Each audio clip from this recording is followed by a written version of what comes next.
Saludamos a toda la audiencia que está viendo el Canal 2 y hoy estamos con el programa Informativo Jurídico 24/7. Hoy tenemos el gusto de tener un gran candidato, un invitado muy especial, el doctor Luis Guillermo Pérez, es magistrado del Consejo Nacional Electoral, con una carrera importantísima en la trayectoria de su vida. Estudió Derecho, activista y defensor de derechos humanos. Y hoy queremos decirle a toda la ciudadanía, a todo el público, que nos cuentes cómo fue toda esta vida profesional para llegar al Consejo Nacional Electoral y la defensa que has hecho como defensor de derechos humanos y como abogado. Bienvenido a este programa y cuéntanos. Bueno, muchas gracias. 50 abrazos para ti, 50 bendiciones extensivas a toda tu familia y también a cada persona que está siguiendo esta transmisión. Bueno, yo me hice abogado de la Universidad Nacional de Colombia, siempre estudié en establecimientos públicos. En la Nacional pues tuve que vivir la represión de la policía contra los estudiantes, que los asesinaban en las manifestaciones o les sacaban uno de sus ojos, y allí constituí un comité de derechos humanos y a raíz de ese trabajo de documentación y de denuncia me propusieron llegar al colectivo de abogados José Alvear Restrepo, que acaba de cumplir 45 años de existencia, y a raíz de ese trabajo también pues tuve que vivir 12 años en el exilio, donde conocí a Gustavo Petro Urrego. Fuimos sus abogados, hemos sido sus abogados toda la vida de Gustavo Petro Urrego y le hemos ayudado en distintos momentos. En el 2018 él me propuso, junto con Iván Cepeda y Gustavo Bolívar Moreno, que aceptara ser candidato para ser magistrado del Consejo Nacional Electoral. Acepté sin haber militado yo en ningún partido político y fui elegido por el Congreso en pleno. Durante 4 años fui el único magistrado de las fuerzas progresistas y perdía la votación casi siempre 8 contra 1, de 9 magistrados que tiene el Consejo Nacional Electoral. Wow. Pero en el 2022 tuve una inmensa responsabilidad, evitar que nos robaran las elecciones. Y fue el trabajo que hice. Me tuve que pelear con todo el mundo, pelearme con Iván Duque, contra su ministro de Defensa Molano, contra el ministro del Interior, Diego Palacios, contra el fiscal general Francisco Barbosa, contra Margarita Cabello, contra el registrador Alexander Vega, para que no nos robaran las elecciones. Finalmente convoqué al presidente de la República y a Francia Márquez 3 días antes de la segunda vuelta, de la elección de la segunda vuelta, porque ya tenían cocinado el fraude. Entonces los encaré junto con el registrador nacional del Estado Civil para que se desmontara el fraude que tenían programado. Bueno, finalmente lo logramos que se respetara la voluntad popular y tener por primera vez en la historia de Colombia un gobierno democrático de origen popular, el gobierno del pueblo. Bueno, ahora estás como candidato al Senado. A nosotros nos gustaría escuchar tu proyecto político. Si tienes un eje temático, si estás manejando desde ya, estás pensando en unos proyectos de ley que beneficien al pueblo colombiano, ¿cuáles son esas ideas políticas que tienes? Bueno, en primer lugar yo propongo una revolución democrática. ¿Qué implica eso? Que comprendamos el mensaje que permanentemente nos envía el presidente de la República. El pueblo es soberano, el pueblo es el que manda. Y el artículo 3 de la Carta Política lo dice con extrema claridad. Sobre la voluntad del pueblo se edifica todo el poder público. La voluntad del pueblo se edifica todo el poder público. Cuando entendamos eso, cuando nos apropiemos de la democracia, pues ningún corrupto va a volver al poder y vamos a lograr todas las reformas sociales, constitucionales que requiere Colombia. Ahora, ¿qué implica esa revolución democrática?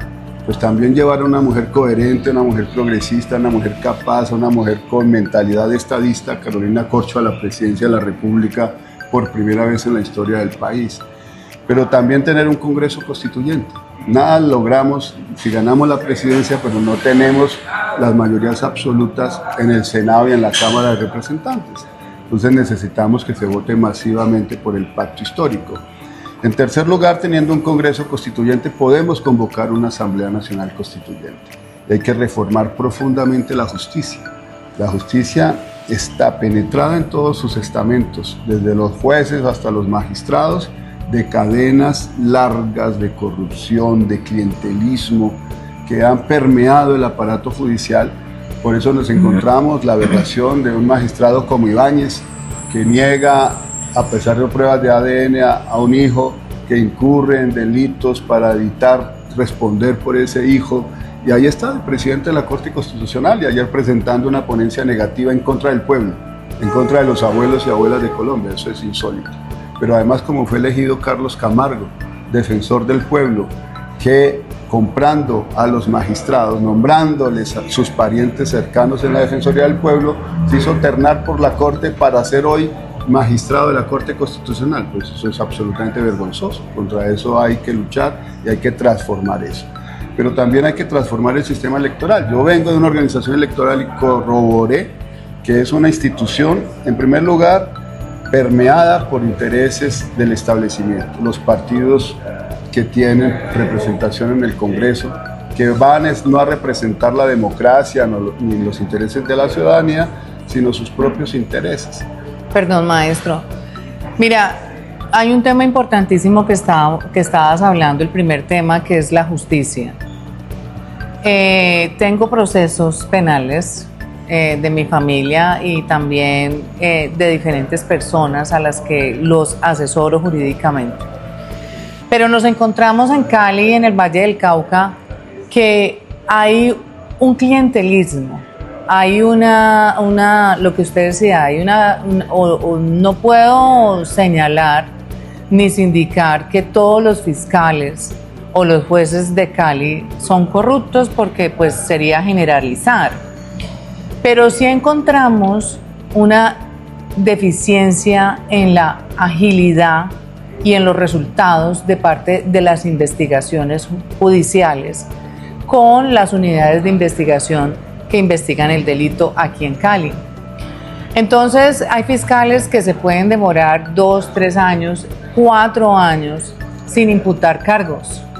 O después de la imputación de cargos, las audiencias que estipulan en la etapa del juicio son demasiado engorrosas y siempre termina con el tema de vencimiento de términos. O sea, el entramado de la rama judicial para otorgarle el derecho a la justicia al pueblo es vencimiento de términos. Vencimiento de términos, entonces prospera la impunidad.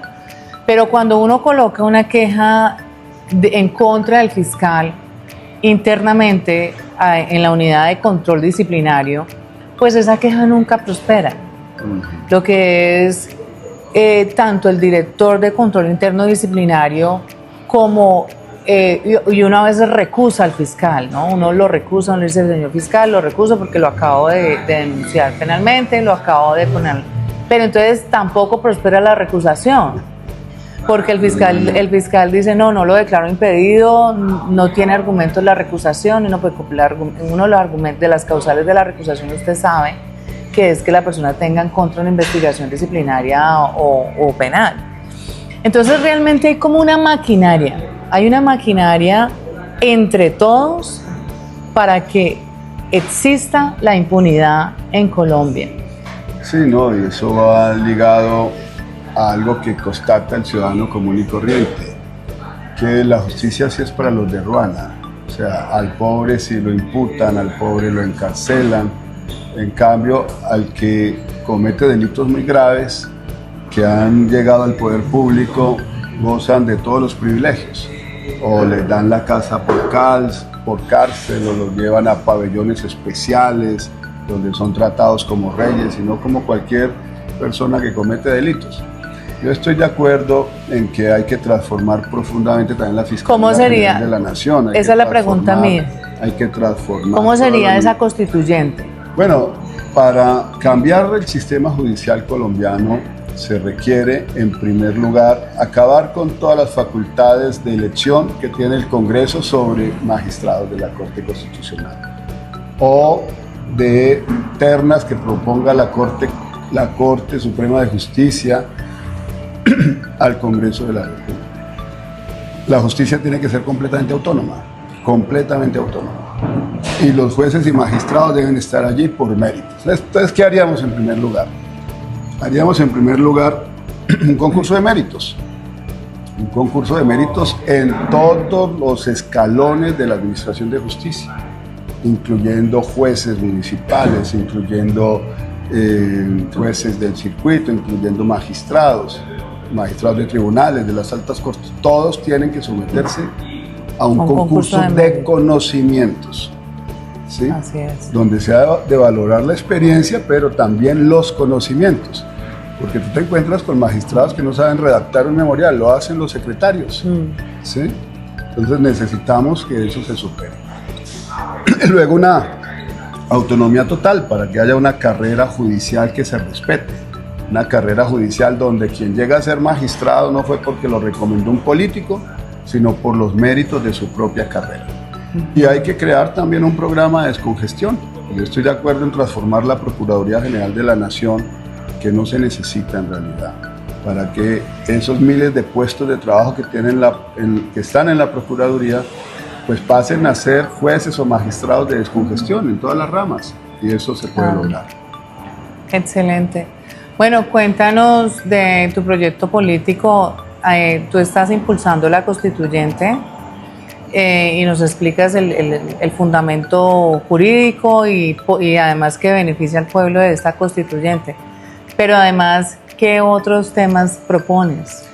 Bueno, la constituyente, ¿para qué? Bueno, ya dijimos, para reformar la administración de justicia, para reformar la organización electoral. Se debe crear un tribunal electoral con dos salas, una sala administrativa que cumpla las labores que hoy cumple la Registraduría Nacional del Estado Civil, que desde hace rato privatizó el sistema. Imagínate que nuestro sistema electoral desde hace rato está en manos de una firma que se llama Thomas Gregg Hanson, que no es con ese nombre rimbombante una firma británica ni alemana, es una firma de 3 hermanos, de los hermanos Bautista, 2 de ellos condenados en Estados Unidos por lavado de activos, y sobre ellos reposa casi toda la seguridad del Estado colombiano, la identificación de la cédula, los pasaportes, la realización de los procesos electorales cada 4 años. Eso es inconcebible, esa es responsabilidad del Estado, y eso es seguridad nacional. Uno no puede estar subcontratando algo que es responsabilidad pública. Entonces eso hay que transformar. La registraduría tiene que desaparecer en esas funciones electorales, de organización electoral, y una sala administrativa es la que debe realizar los procesos electorales. Y otra sala judicial que cumpla las labores cuasijudiciales que tiene hoy el Consejo Nacional Electoral y las funciones judiciales que tiene la sección 5ª del Consejo de Estado, sobre todo los temas electorales. Y eso nos ayudaría a resolver un gran problema, la credibilidad de la organización electoral, la transparencia de los procesos electorales. Una tercera reforma es la reforma política. No hemos podido hacer una reforma política.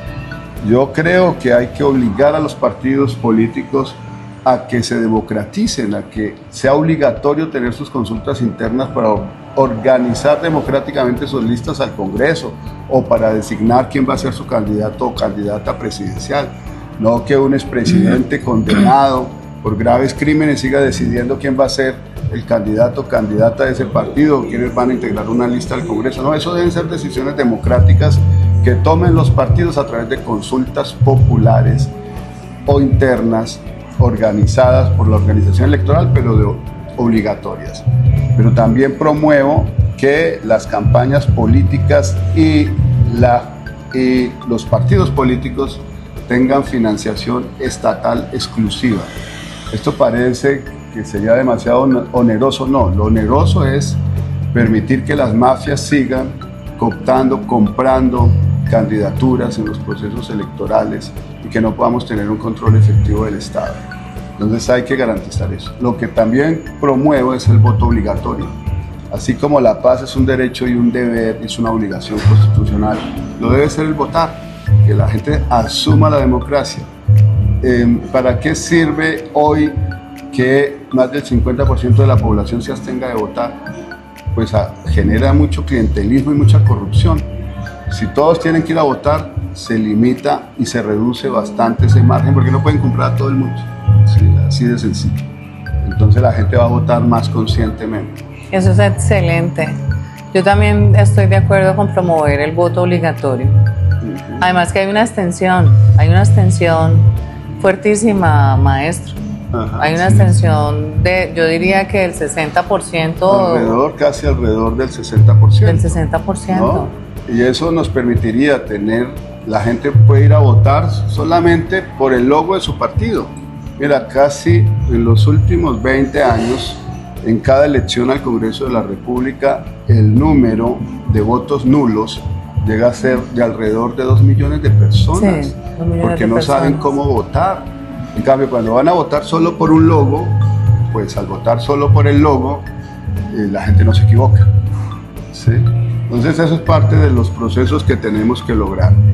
Y también estoy proponiendo una revolución conceptual de la educación. ¿Para qué nos educamos? Nos educamos para ser seres dignos, nos educamos para amar la naturaleza, para defenderla, nos educamos para respetar los derechos de los demás, nos educamos para ayudar a construir procesos sociales de transformación de la propia sociedad, del Estado.